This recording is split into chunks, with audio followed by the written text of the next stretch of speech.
Que bom que você está conosco. Nós estamos começando mais um Arena de Ideias. Seja muito bem-vinda, seja muito bem-vindo. A Arena de Ideias é o webinar semanal da oficina Consultoria de Reputação e Gestão de Relacionamento, ao vivo, às quintas-feiras, para debater, compartilhar, trocar ideias, insights sobre o ambiente corporativo e o impacto da comunicação no mundo dos negócios. Nós estamos ao vivo pelo YouTube e também pelo LinkedIn. E logo mais, depois que acabar esse Arena, você pode nos acompanhar também pelo Spotify. Eu sou Patrícia Marins, sou sócia-diretora da oficina e vou aqui hoje ser anfitriã dessa conversa super instigante. Como é que a gente consegue entender melhor como a reputação impacta os resultados financeiros? A gente vai falar sobre um componente mais do que relevante para qualquer empresa ou organização. Esse conceito que cada vez mais a gente tem ouvido falar sobre economia da reputação, ou em inglês, Reputation Economy. A tecnologia digital, ela tem ampliado tanto o acesso a informações sobre as pessoas, sobre as empresas, sobre as marcas, o modo como você é visto, impacta nas suas relações de negócio. A maneira como você cria as percepções de diferentes públicos e comunidades trazem referência sobre quem você é, quem a sua marca é. E o consumo está diretamente ligado a essa confiança e a reputação de uma marca. Então, o conceito de economia de reputação, ele diz respeito a marcas que conquistam confiança de uma maneira sustentável, com um propósito alinhado àquilo que elas são, àquilo que elas fazem, àquilo que elas falam, e a maneira como essas marcas gerenciam os dados em conformidade com as tendências globais também. É aquilo que a gente tem falado da agenda ESG, dizendo respeito a questões ambientais, sociais, de governança, é premissa, então, fundamental para esse termo que cada vez mais nós vamos ouvir de economia da reputação. E hoje, nesse contexto de disrupção digital, reputação passou a ser um ativo tangível, mensurável, muito mensurável. Não está apenas listado nos balanços contábeis, mas ele está também relacionado a índices de confiança, índices de qualidade de serviço e de propósito. Então, há diferentes ferramentas criadas para medir, analisar a reputação para empresas de mercado. Muitos executivos, inclusive, têm as suas metas de negócio atreladas à reputação. E a gente acredita que, cada vez mais, reputação vai estar atrelada ao propósito e ao valor dessas marcas, uma vez que a pandemia deixou muito claro que reputação hoje é o verdadeiro ethos social de uma empresa. E o atestado de relevância dessa empresa vai estar totalmente relacionado à sua reputação. Então, vamos mergulhar nesse tema, Reputation Economy, analisar casos recentes de empresa que pagaram o preço por não ter uma boa reputação. E para isso, hoje eu convidei duas super autoridades nesse assunto. Meu grande amigo, eu sou grande admiradora há muitos anos, João José Forne, jornalista, consultor de comunicação com foco em gestão de crise, vasta experiência em empresas públicas e privadas, professor de comunicação em cursos de pós-graduação e autor do livro Gestão de Crises e Comunicação, o que os gestores e profissionais de comunicação precisam saber para enfrentar as suas crises corporativas. Esse livro já está na sua 3ª edição. Se você não tem, eu super recomendo que você busque o livro do Forne, porque é uma bibliografia indispensável. E também, nossa super convidada especial, quem eu tenho uma imensa admiração, e eu estava com muita saudade de não ver e não ouvir falar tanto tempo depois dessa pandemia, Ana Luísa Almeida, presidente da ALL+, empresa especializada em excelência corporativa. A Ana tem imensa experiência, muita bagagem em consultoria para empresas nacionais, multinacionais, nas áreas de estratégia organizacional, gestão de marca, reputação, riscos reputacionais. A Ana é doutora em administração pela Universidade Federal de Minas e também ela é doutora pela Universidade Erasmus University da Holanda e mestre em comunicação e cultura pela Universidade Federal do Rio de Janeiro, a UFRJ. Muito bom tê-los conosco no Arena, muito bom ter você conosco no Arena também, que está nos acompanhando, e eu já vou falando para você que o chat já está liberado para os comentários, para as perguntas, para que a gente possa interagir desde já. E para a gente não perder tempo, eu vou começar agora perguntando para os nossos convidados, né? Eu queria começar ouvindo nossos convidados sobre essa essência do conceito da economia da reputação, né? Que empresas e marcas não podem estar desalinhadas. E como é que vocês avaliam? Eu queria começar perguntando para vocês, como é que vocês avaliam esse core, né? O centro, ponto central da economia da reputação e os atributos fundamentais para se adquirir confiança. Esse é um momento muito simbólico, né, muito complexo, um momento muito ambíguo, um momento que nos traz muitos desafios, incertezas, crise de confiança sem precedentes. Então, como é que a gente consegue associar, né, esses atributos fundamentais para se adquirir confiança dentro do conceito da economia da reputação? Bom dia, então, podemos começar com você, Ana, querida. Bom dia, Patrícia, bom dia, Forne, é um prazer estar aqui com vocês, bom dia a todos que estão nos assistindo, e queria cumprimentar a Patrícia por trazer esse tema tão relevante que é a economia da reputação. Lá, ainda na década de 90, os primeiros estudos sobre economia da reputação já indicavam a necessidade das organizações entender a questão da construção dos ativos intangíveis de uma forma diferenciada, né? Principalmente de entender como fazer a gestão de um ativo tão importante que, inclusive, hoje, quando você vê os principais indicadores de mercado, os principais indicadores das bolsas internacionais, dos investidores, passam necessariamente pela reputação das organizações. E isso vem crescendo e impactando a mudança de como a organização lida com este ativo. E eu acho que, como você disse, a pandemia acelerou, né? As organizações anteriormente, eu diria que elas aprendiam muito mais pela dor, elas aprendiam muito mais pela crise, né? E começavam a trabalhar os atributos da reputação naquele momento, e hoje a gente vê que as organizações elas estão sendo pressionadas a entender essa revolução social, uma revolução que passa necessariamente pelo fortalecimento da dimensão relacional e um aumento da consciência coletiva. Como você disse, as pessoas estão mais frágeis, mais vulneráveis, e eu diria que o desafio da organização hoje é aprender a cuidar, né? Cuidar melhor dos seus relacionamentos, com os investidores, com os empregados, com os clientes, com os consumidores, e isso vai se dar de uma forma muito diferenciada. Eu vou deixar o Forne falar e, em seguida, a gente vai complementando. Bom dia a todos, Patrícia, Ana Luísa, o pessoal que está nos ouvindo aí. Esse é um tema muito interessante, porque quando se fala em atendimento, se fala em negócio, o ativo mais precioso que você tem nessa hora é a reputação. Quando eu falo em crise, e eu faço uma pergunta dizendo assim, o que a crise ameaça?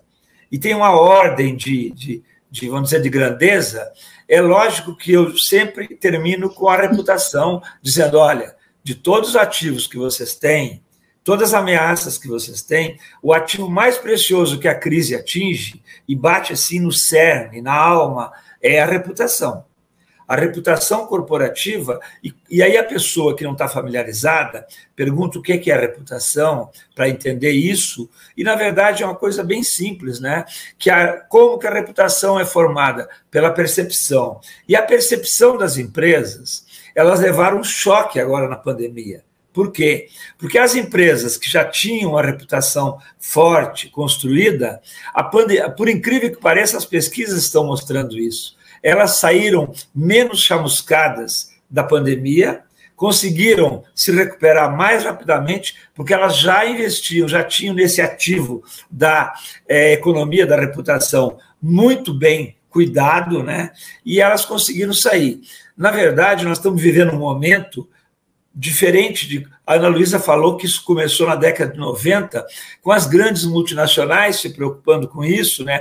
As empresas começaram a perceber que isso era algo importante, mas o mundo que nós estamos vivendo hoje, de praticamente a tua reputação online 24 horas por dia, porque se você tiver um problema às 3 da manhã, em qualquer lugar do mundo, nós vamos estar sabendo de manhã em todo o mundo, por causa da velocidade da informação e das próprias redes sociais. Então, no mundo que nós vivemos, cresce de importância o cuidado, como a Ana Luísa falou, do que nós temos que ter com esse ativo precioso que você constrói ao longo demora um tempo para você criar isso.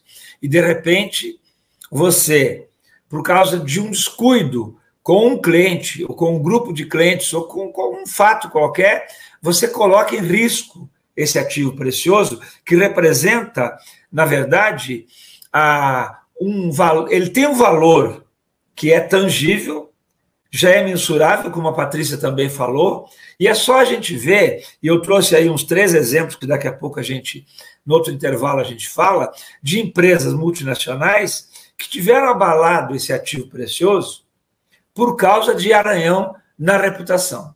Exatamente por isso que isso cresceu de importância nesse momento, inclusive, que nós vivemos assim, um mundo que a gente não sabe como vai estar o ano que vem, né? Nós não sabemos como nós vamos estar em função da pandemia. O que eu vejo é que nós temos esse conceito de economia de reputação, que apesar de não ser novo para nós que acompanhamos e estudamos reputação há tantos anos, mas de fato agora a necessidade de colocar esse conceito para valer, né, praticar esse conceito, ela é uma urgente. Se nós tínhamos antes as redes sociais que já aceleravam a construção de reputação 24/7, né, então acelerou muito, tanto para o bem quanto para o mal, a gente teve agora a pandemia. E a pandemia, o que ela fez? Ela colocou no colo das empresas, dos CEOs, do C-Level, temas urgentes da sociedade. Temas urgentes e que eram abnegados e que eram muitas vezes colocados na ótica apenas dos estados, do Estado federal, e hoje são temas como um todo. Né? O que a pandemia nos mostrou? Que nós somos a vida do planeta, é o que importa. Né? Então, tem uma mudança de foco entre o conceito de vida, e a vida não é mais o ser humano, mas é a vida do planeta e como um todo. E ao colocar esse conceito, eu percebo que as empresas começaram a, de fato, ter que cuidar de temas urgentes, o que o Fórum Econômico Mundial está chamando do grande reset, né, the Great Reset, é aquilo que, na linguagem de TI, apertar a tecla Ctrl Alt Del do computador, aquela vez quando você já tentou de tudo com o seu computador, não tem jeito, então vamos apertar aquelas 3 teclinhas juntas e dar aquele grande reboot. Então, esse momento de chacoalhar as estruturas trouxe uma relevância ainda maior sobre reputação. Reputação não é algo que eu construo só quando eu estou na crise, muito pelo contrário. Na hora da crise é que a minha reputação vai ser testada. Né? E o conceito da economia de reputação agora, ele é, na minha ótica, algo que não dá mais para correr, eu não tenho mais para onde correr, ele está hoje na agenda de todo mundo. Então a gente tem que entender e ter muita coerência, né? A questão do cuidado que vocês estão falando passa por ter coerência, né? O que eu tenho visto são empresas que têm discurso, mas na prática não tem essa coerência em relação a esse ao cuidado, e não só o cuidado interno, mas o cuidado com essas pautas que não podem ser pautas de marketing meramente. Eu queria, para a gente aprofundar aqui, perguntar para vocês também sobre como é que vocês enxergam, né, que nesse contexto em que a gente está vivendo, né, de um mundo pandêmico ainda, a pandemia não acabou, infelizmente, mas num trilhar de um mundo para um pós-pandêmico, como é que vocês enxergam que esse conceito de economia de reputação vai impactar nas organizações? As empresas que estão constantemente sendo avaliadas, se os seus serviços que entregam são bons para a sociedade, se elas realmente se importam com o meio ambiente, se elas sabem se relacionar com seus colaboradores, se elas de fato geram transformação social no seu entorno, né? As métricas e as ferramentas para mensurar esses dados são hoje eficientes? Como é que vocês avaliam esse momento? Maria Luísa, pode começar? Você que é mestre aí em avaliar reputação, tantos anos avaliando reputações de tantas marcas, né? Patrícia, eu acho que as empresas estão sendo muito julgadas neste momento. E esse julgamento, a gente está vendo se, por um lado, você tem aí um ativismo social maior, porque você vê que os próprios empregados hoje questionam as políticas da empresa em relação ao protocolo da Covid. Isso nós vimos crise na Amazon, nós vimos crise no Google em relação aos funcionários questionar a política climática, e você tem uma mobilização social muito maior que tira da organização o seu protagonismo.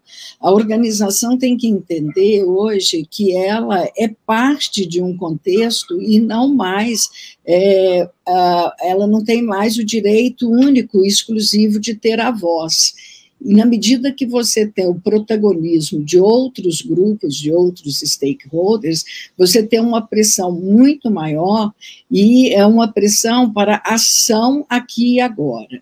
E hoje as pessoas perguntam muito assim, o que faz sentido?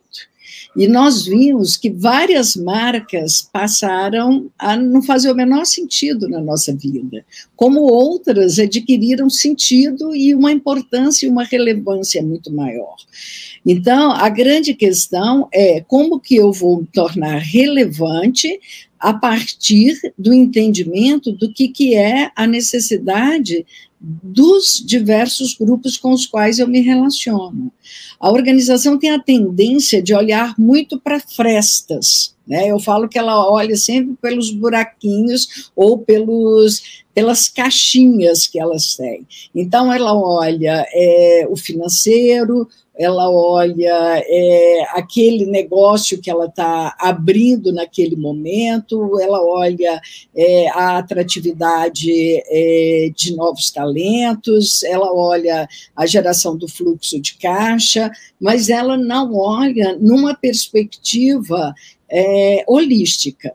Essa é a grande diferença. Quando eu falo da reputação, se eu cuidar numa perspectiva de 2 ou 3 stakeholders, eu estou deixando flancos abertos, e a gente viu que as crises recentes das organizações, elas passam por vários temas. A Forni, melhor do que ninguém, vê isso, e o Institute for Crisis Management está mostrando, a gente está vendo crises de assédio moral, de assédio sexual, de atitude e comportamento dos principais líderes, do CEO. A maior parte das crises e que impactam a reputação não são crises repentinas, são crises latentes, e a organização hoje, O que ela precisa é entender que ela tem que fazer uma gestão de risco, mas ela tem que fazer uma gestão de impacto reputacional e ela não está preparada para isso. Então, ela tem que gerar valor para a reputação e se preparar também para fazer a gestão da crise e o impacto da reputação. Porque, no final, é isso que vai fazer a diferença e que vai dar a ela um valor de reputação maior ou menor. É isso. Bom, deixa eu citar uma ou duas coisas interessantes para complementar o que a Ana Luísa falou, que é muito interessante. Primeiro, a palavra confiança, que a Patrícia começou até a apresentação falando, né? Ela, na verdade, é a grande moeda que a empresa tem hoje para se relacionar com os clientes. Eu até digo uma coisa bem simples, né? Quando até as pessoas ficam olhando assim, se eu estou falando alguma bobagem, eu digo, olha, a confiança que você dá ao seu cliente, aos seus stakeholders, já começa no telefonema que ele dá, a primeira vez que ele tem contato com a sua empresa. Eu sou daqueles que, se eu sou atendido mal ao telefone, né, na primeira vez eu já começo a construir, e aí nós estamos definindo reputação, as percepções que eu tenho em relação àquela empresa. Então, as empresas, talvez, com base na história anterior à pandemia, elas tenham se debruçado ou se permanecido numa posição cômoda de não dar muita bola para certas coisas. Só que a pandemia sacudiu isso. E eu tenho dito o seguinte, as empresas, no futuro, serão julgadas pelo comportamento que elas tiveram agora durante a pandemia. Há empresas que se saíram muito bem, que estão se saindo muito bem, mas outras, talvez, como a Ana Luísa falou, talvez não tenha lugar mais para elas. Nós mesmos, os clientes, é que vamos fazer esse julgamento. E aí, é interessante como as pesquisas mostram, e a Deloitte fez uma pesquisa há uns 2, 3 anos aí atrás, e a resposta sobre qual era a maior preocupação do executivo numa crise. E 70% falou que era a reputação. E quando a Deloitte pergunta assim, e você está preparado para uma crise desse tipo que ameaça a reputação? 50% disseram, não, eu não sei nem por onde eu vou começar. Então, mostra, na verdade, que as empresas sabem que uma crise, um fato negativo, vai ameaçar esse ativo, que é, na verdade, a economia dela, o resultado dela, como aconteceu, e já vou citar, né, com a Volks, aconteceu com a United, naquele episódio triste da retirada do passageiro do avião, aconteceu com a British Petroleum no Golfo do México, apesar de ser uma grande multinacional, não é isso? E aconteceu esses casos que bateram direto aonde? No valor que a empresa tinha lá no mercado. E até hoje, essas 3 que eu estou citando, elas patinam num passivo que afetou o quê? A economia da empresa. Aí é o exemplo típico de como a economia da reputação ela está profundamente ligada no que eu faço em relação aos meus clientes, seu respeito. E quando eu tenho uma crise, como foi o caso da Volkswagen, que bate na ética, aí é uma crise tipicamente que é ética, ela impacta ainda de forma mais forte, né? Então, esse é o mundo que nós estamos vivendo. E os executivos, se você olhar a pesquisa da Edelman recente, a de maio de 2021, você vai ver como os próprios executivos reconhecem a perda da confiança e como as pessoas perderam também confiança em função da pandemia. E essa confiança, né, dentro de um contexto onde ser relevante é algo muito complexo. Ser relevante no mundo Big Brother, no mundo com crise de confiança, no mundo onde as pessoas estão sem esperança, né, um mundo onde as pessoas estão cada vez mais frágeis, solitárias, depressivas, crises, problemas psicossomáticos sem precedentes, né? Então, ser relevante num mundo como esse depende muito da gente analisar todos esses públicos, né, a famosa cadeia de stakeholders, como é que eu me comunico, como é que eu me relaciono, como é que a minha reputação é criada nessas relações saudáveis, até que ponto as relações com esses públicos são saudáveis. Não tem mais como dissociar hoje construção de reputação sem qualidade de relacionamento com uma cadeia gigantesca de públicos, onde antigamente a gente falava, não, olha, você tem o mercado, você tem o consumidor, a imprensa, a comunidade onde está ali a sua fábrica. E hoje? Quais são esse microcosmo dessa cadeia de públicos? Né? Então, como ser relevante considerando esse arsenal de relacionamento que é necessário ser feito, ser nutrido, ser bem estrategicamente construído, né? Então, de fato, é um cenário muito mais complexo para a criação de reputação, onde o elemento de gestão de reputação não pode ser intrinsecamente ligado à crise. Eu não consigo me relacionar no momento da crise. Na crise eu apago o incêndio, ponto. Né? Na crise eu tenho que estar preparado para apagar aquele incêndio, com estratégia, com arte, com disponibilidade, mas não é ali que eu vou construir relacionamento. Né? Então, o relacionamento todo do que está se chamando, né, de capitalismo de stakeholders, na minha visão, é algo que é muito fundamental para se construir relevância nesse mundo bunny, né, nesse mundo super frágil, né, muito frágil. A vida vem antes de tudo. Né, o cuidado com a vida é o princípio elementar em qualquer gestão de crise e em qualquer construção reputacional.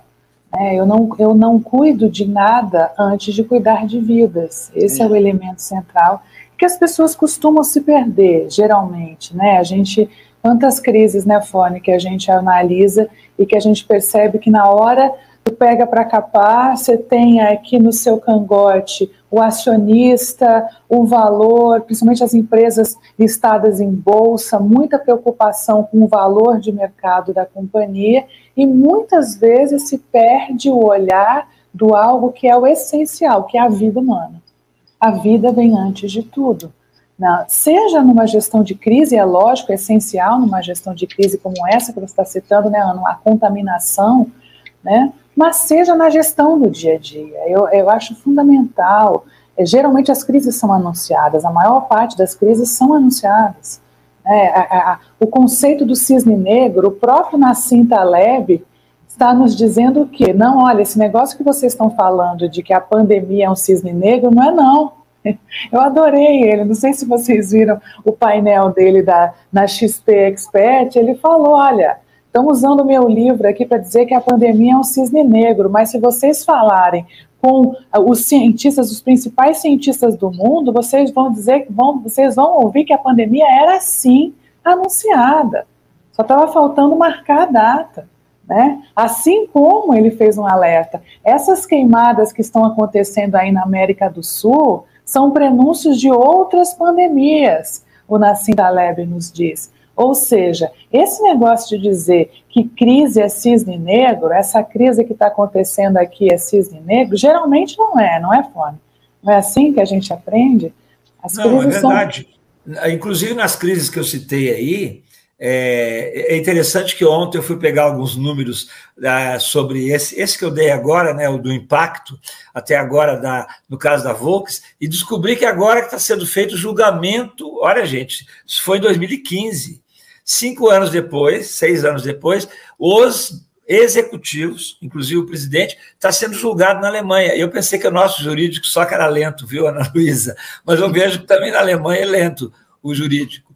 Mas eles estão em julgamento, todos que estavam envolvidos naquela famosa crise, para quem não sabe do que eu estou falando, da poluição dos carros nos Estados Unidos, que foram vendidos com uma tarja lá que poluía, vamos dizer, 5, e, na verdade, ele poluía 40, num índice assim, aleatório. Né? Então, é isso que você disse, Patrícia. Na verdade, se você... Esse negócio do cisne negro é interessante, porque eu discordo um pouco de que eu digo que as crises dão sinais, né? A Ana Luísa agora acabou de chancelar isso aí, né? A maioria das crises dão sinais. E o Nassim Taleb, por exemplo, agora no 11 de setembro, disse que o 11 de setembro não poderia ter sido previsto. Ele prega isso e diz que é um cisne negro. É a máxima do livro dele, né? O livro dele, O Cisne Negro. Mas é uma discussão interessante essa. Exato. Ele diz do 11 de setembro, sem dúvida agora, diferente da pandemia, ele diz que a pandemia não é um cisne negro, né? Você tinha vários sinais num grupo específico da comunidade científica que já previa uma pandemia de proporções como a gente está vivendo, né? Só complementando aqui, o Forni falou que não saiu na imprensa, é como se a crise não existisse. Tem uma situação também, o Forni, que eu concordo plenamente com você, e acho que pior ainda é quando eles ficam refém da mídia. Quando eles passam a fazer a gestão da crise em cima do que a mídia está pautando. Então, a mídia começa a pautar e a definir o que a empresa deve fazer. Isso é um horror para mim. Quando eu chego e falo, todo mundo fica em função do que está saindo na mídia. A mídia é fundamental. Tem que fazer a gestão da mídia, sim, mas é um dos stakeholders. Você não pode esquecer dos outros, você não pode esquecer da sua comunicação direta, você não pode esquecer. E isso a gente vê quem faz, por exemplo, em crise, ligando para cada um dos seus clientes, explicando o que está acontecendo, como é que isso muda a percepção. Enquanto vocês falavam, eu me lembrava de uma vez de um cliente que viveu uma situação muito complexa. Ele opera uma rede de ferrovias e um belo dia a ferrovia foi interrompida porque uma senhora não teve dúvida, uma moradora no entorno da ferrovia, ela pegou uma cadeira de praia, colocou em cima do trilho do trem, pegou um chapeuzinho de praia, um livrinho e disse que ela não sairia dali enquanto alguém não fosse resolver o problema na casa dela, porque por conta da obra da ferrovia, a casa dela tinha sido basicamente desmoronada. Isso não estava em nenhum mapeamento de redes sociais, isso não estava na imprensa, mas aquela senhora era a líder daquela comunidade. Ela era mais importante do que o pároco dali da comunidade. E aquela senhora, sentada na cadeira, pegou os grupos dela de WhatsApp, de Facebook, as redes sociais, e fazia foto, e mostrava, e ela gerou algo que a companhia falava, olha, cada minuto parado aqui, eu deixo de faturar X. Mas e aí? Como é que a gente faz para tirar aquela senhora de lá? A crise já era anunciada. Quantas e quantas vezes ela tentou falar com a companhia, ela não conseguiu falar com a companhia, ela não teve retorno da companhia em relação à casa dela. Ou seja, gestão de reputação, esse convencimento que a gente tem que fazer internamente, ele se dá por toda essa cadeia hoje envolvida que vai muito além da imprensa. Né? Quem são esses stakeholders? E uma dica que eu te dou, Carla, é que é mudança cultural. Isso é trabalho de formiguinha, a gente tem que ir fazendo aos poucos e convencendo muito por meio dos casos, né? Dos casos que nós temos entre outras companhias, outras empresas que têm evoluído na sua percepção sobre a importância da reputação. Cada vez mais esse é um tema muito falado. Falar sobre reputação ajuda muito nesse convencimento interno, que sem dúvida nenhuma tem que ter a bênção da alta cúpula. Quando você não tem esse pensamento estratégico da alta cúpula, tudo acaba sendo tipo jogo de Lego. Eu tenho uma pecinha aqui, mas ela não está encaixando com aquela ali, né? Mas tem que vir de cima, sem dúvida nenhuma.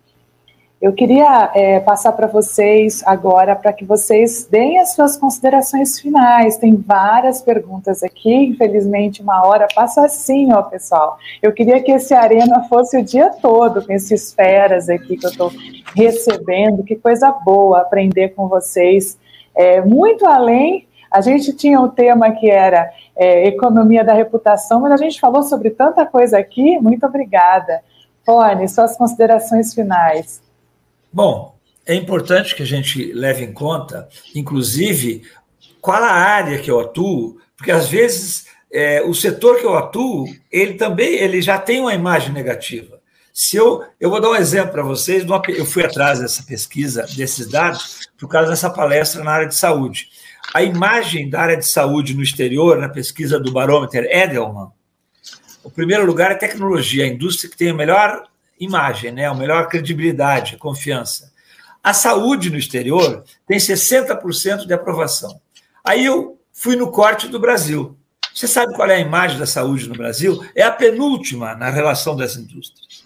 A imagem negativa. E aí, eu tenho um hospital, eu tenho um consultório, eu atuo na área de saúde. Então, é importante que a minha reputação seja olhada também sobre a área que eu atuo.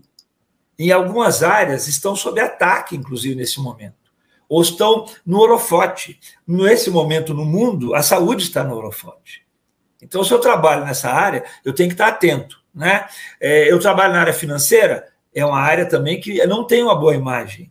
E eu tenho que construir essa reputação, porque eu já venho na origem eu estou no passivo ainda.